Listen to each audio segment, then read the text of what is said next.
Hello everyone and welcome to the channel. Today we're talking about a very peculiar book, the Etymologicon by Mark Forsyth. If you think etymology is boring and only for linguists, get ready to change your mind. This book transformed the history of words into an incredibly entertaining and surprising adventure. Every word is a door that opens into a world of curiosities, historical digressions and unexpected connections. To get a taste of the author's voice, just read the first 2 pages of the preface. There is no better way to explain what this book is than through the words of the author himself. Occasionally, people make the mistake of asking me where a word comes from. They never make this mistake twice. I am naturally a stern and silent fellow, even forbidding. But there's something about etymology and where a word comes from that overcomes my inbuilt taciturnity. A chap once asked me where the word biscuit came from. He was eating one at the time and had been struck by curiosity. I explained to him that a biscuit is cooked twice, or in French, be cuit. Then he thanked me for that. So I added that the B in biscuit is the same B you can get in bicycle and bisexual. To which he nodded. And then, just because it occurred to me, I told him that the word bisexual wasn't invented until the 1890s, and that it was coined by a psychiatrist called Richard von Krafft-Ebing. And did he know that Ebing also invented the word masochism? He told me firmly that he didn't. Did he know about Mr. Masoch, after whom masochism was named? He was a novelist, and the fellow told me that he didn't know about Mr. Masoch, that he didn't want to know about Mr. Masoch, and that his one ambition in life was to eat his biscuit in peace. But it was too late. The metaphorical floodgates had opened and the horse had bolted. You see, there are a lot of other words named after novelists, like Kafkaesque and Retifism.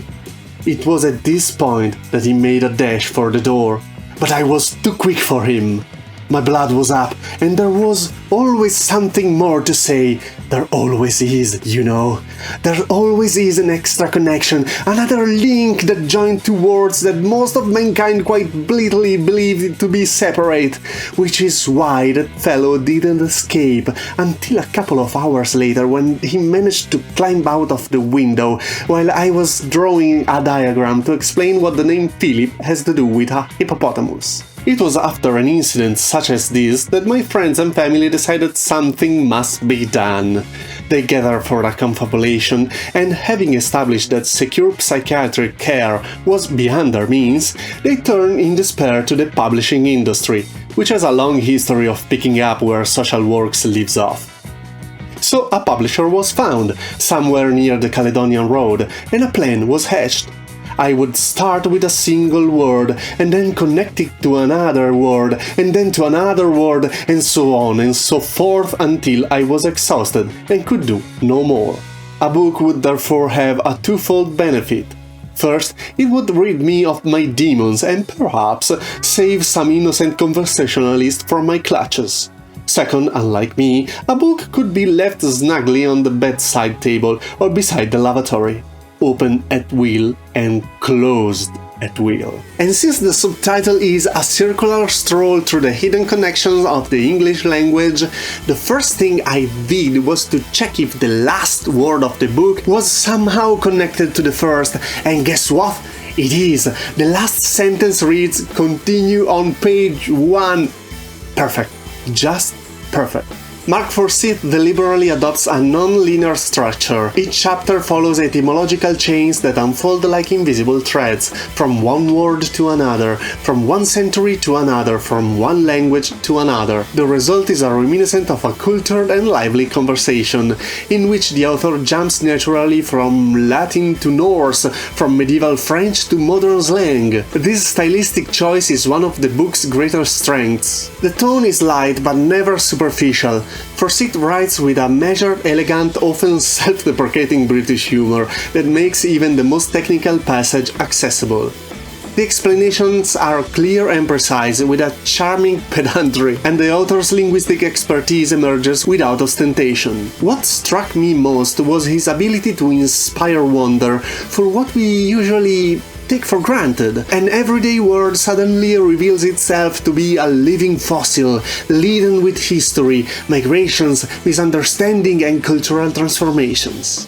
One of the book's most profound messages is that languages are not static systems, but organisms in constant metamorphosis.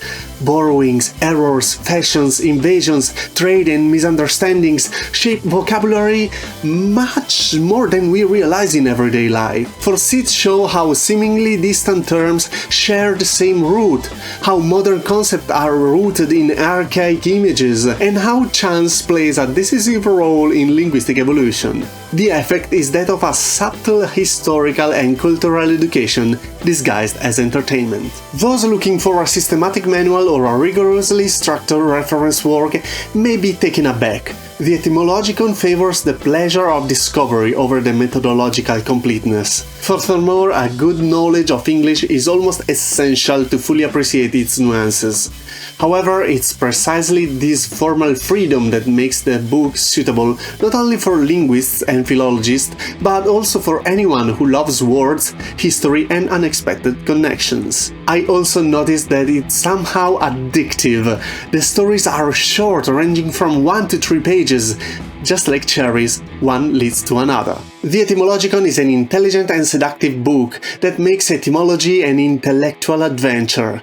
Forsyth reminds us that every word has history, and that speaking means unknowingly quotating centuries of humanity. A work recommended for those who want to discover language not as a tool, but as a living, changing, and extraordinarily fascinating heritage. And if you're fascinated by science fiction, you can find my books on Amazon in ebook and paperback, links in the description.